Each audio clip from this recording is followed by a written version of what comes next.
یا لکه د خدای مسلمانه ته راځه چې ناظم صاحب له ورشو چې دا بجلي راته ټیک کا روډ مې هلته جوړ کړو روډ مې دلته جوړ کړو روډ مې داسې کړو روډ مې داسې کړو په روډونو مونږ څه کوو مونږ ته د خدای مسلمانه د ګرمو اوبو ضرورت دی دا دې جمع دی او بجلي نشته تر هغه چې ورشو ورسه خبرې وکړو چې ناظم صاحب اوټ بدله زه هله در کومه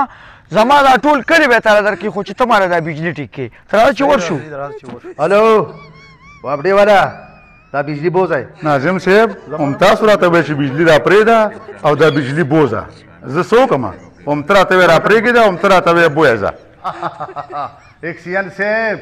دې ته خو سیاست وي سیاست ښه غټ لوډ شیټنګ چالو که غټو کله بجلی را پرېږده او کله ته چې وایم بوزه هم دې ته سیاست وي سیاست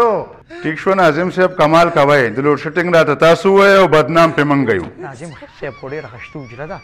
چې ته امرود ممرود پکې ځان لږ ګورو نه خو راځه مړه امرودان شنه دي پرېږدی راځه بیا په دا غاړه ښه مالټې ځان لرو شو که وخوري ناظم خو السلام علیکم ناظم صاحب علیکم السلام ورحمة الله وبرکاته ناظم صاحب د کلي ټولو خلکو ته مې ویلي دي چې ما یې ګوره دا اوټ خامخا د ناظم صاحب کې یا لکه چیر وړئ شیخ ومسکه کېنه زما میلمان اوس هم وسکه زما حجرې ته راغلی د پښتنو حجرې ته راغلی ښځه ته کېنه ناظم صاحب یو خبره دا کوو که نه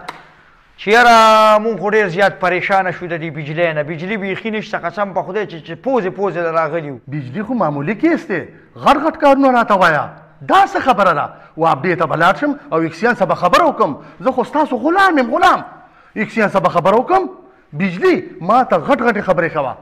یاره ناظم صاحب بس الله یې تا خوشحاله کي خو یو بل خدمت خو کا دا نشان پې ځان له بدل که دا کوته کې دا خو دغه د اوچالي د خیا د صادر پارټي چې کومه وه دا خو د هغوی نشان دی او تا تې ځان له اغوښتي دی دا شی پې بدل که وروره نشان خو ځکه نه بدلېږي چې د اوچان نه خپه کټ شوه نو دا پارټي ما ته پاتې شوه ښځه ټیک د ناظم صاحب بس ښه دی ځه کوتکي نشان هم خرې چې تا لې درکړې خو اوس داسې کار کوو ناظم صاحب چې د واپډې ته ځو هغه مشران به م راټول کړمه واپډې ته راسره لاړ شه د دې بجلۍ غم راله وکړه بلکل زه سره ځمه خو زما ګاډی نوکر بوتلی دی زه لږ بیمار یم څه به کوو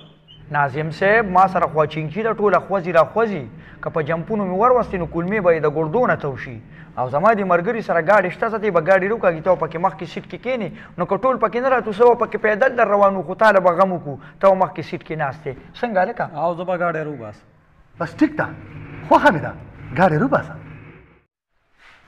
السلام علیکم ناظم صاحب څنګه چل دی السلام علیکم اکسین صاحب السلام علیکم السلام علیکم خیر دی کېنه ناظم صاحب سر ته کېنه مهرباني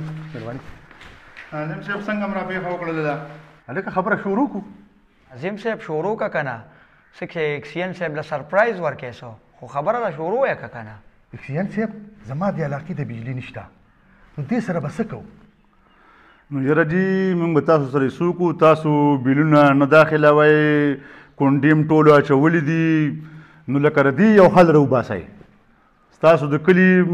یو بیل نشته دی کونډیم الاتونه اچولي دي